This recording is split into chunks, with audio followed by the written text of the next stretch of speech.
Military Matters volunteer attorney Michael Rapp will cover a relevant topic many people fall victim to: identity theft. He will teach you how to prevent identity theft and use credit reports to your benefit. Michael is an attorney with Steckline and Rapp. Since graduating law school, Michael has focused his practice exclusively on consumer law. Michael regularly gives talks around the Kansas City area on the topics of debt and credit. Prior to attending law school, Michael served his country, was decorated, and honorably discharged from the United States Air Force.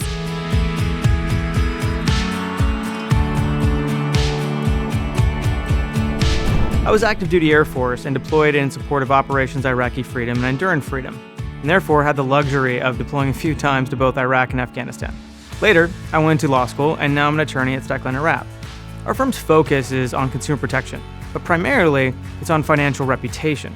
A lot of what I do centers around background checks and credit reports. Today, I'm going to hone in on something that I see a lot of: identity theft, preventing it, and what to do if it happens. Before we start, let me talk a little bit about a credit score. When people think of a credit score, they think of a FICO score.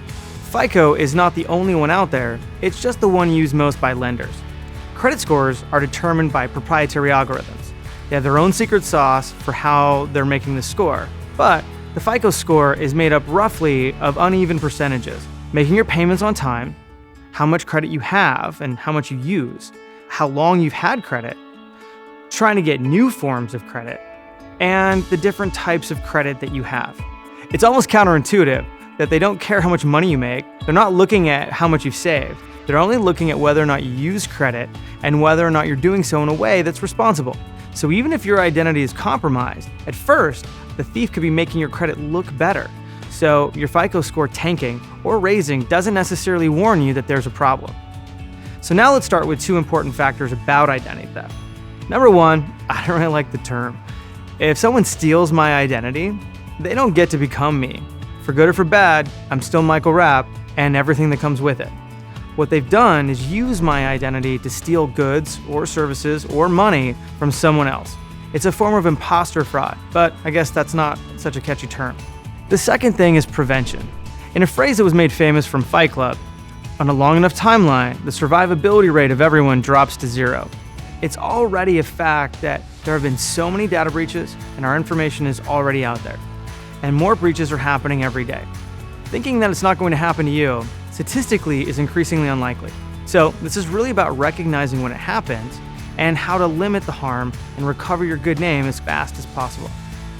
There is no doubt that identity theft is on the rise. There are a lot of factors making it an attractive crime. There's rising unemployment, there's ease of obtaining credit online, and the massive data breaches that exposed all of us to the criminal elements anywhere in the world with a computer.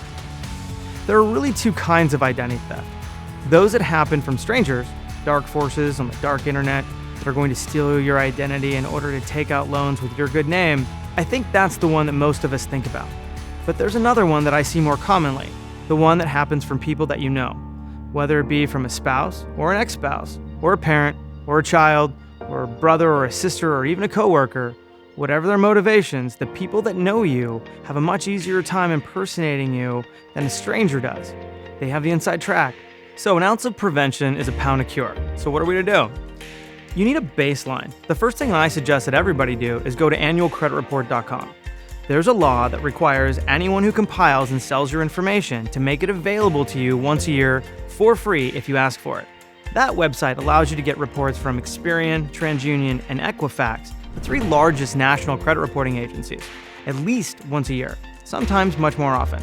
The next one that I would suggest everyone look at is at least as important as the national NCRAs, is the largest company you may never have heard of, LexisNexis.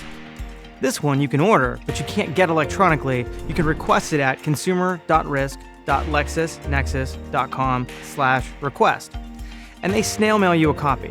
Between the NCRAs and LexisNexis, pretty much every report that exists out there is derived or compiled from the information that they have collected.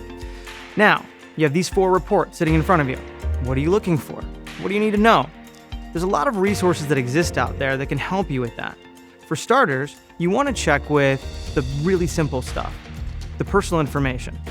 Do you recognize all the addresses on there as being yours? Not relatives, places you've actually lived, either in the past or residing in currently? Do you see variations of your social security number? Is your birthday correct? Are there multiple variations or spellings of your name? All those things are not necessarily indications your identity has been compromised, but it does make things harder on you. The next thing you're going to want to look at is all the accounts that are on your credit report. They're ones that you've opened up. They're ones that you might be authorized user on. Ones that you've opened jointly with somebody else. Make sure you recognize every one of these and know that they belong to you. Assuming that you haven't already identified some serious problems, you do want to get a monitoring service in place. A free one, completely free, not something that's attached to something else that you already pay for, is not my favorite, but it may be better than nothing. Otherwise, there are lots of choices out there in the marketplace. Getting one of them is essential to knowing if stuff changes on your report, so that you don't have to do something like this every day. Lastly, if you do notice something, you can always write to whatever company that produced the report and tell them that you think they're wrong. My suggestion is to reach out and find somebody who does this regularly to help, but like filing your taxes, it's certainly something that you can do on your own. Just know that this area of the law has attorney's fees built into it. Just because you don't think that you can afford a lawyer or don't want to pay for one, doesn't mean there's not one out there willing to help you.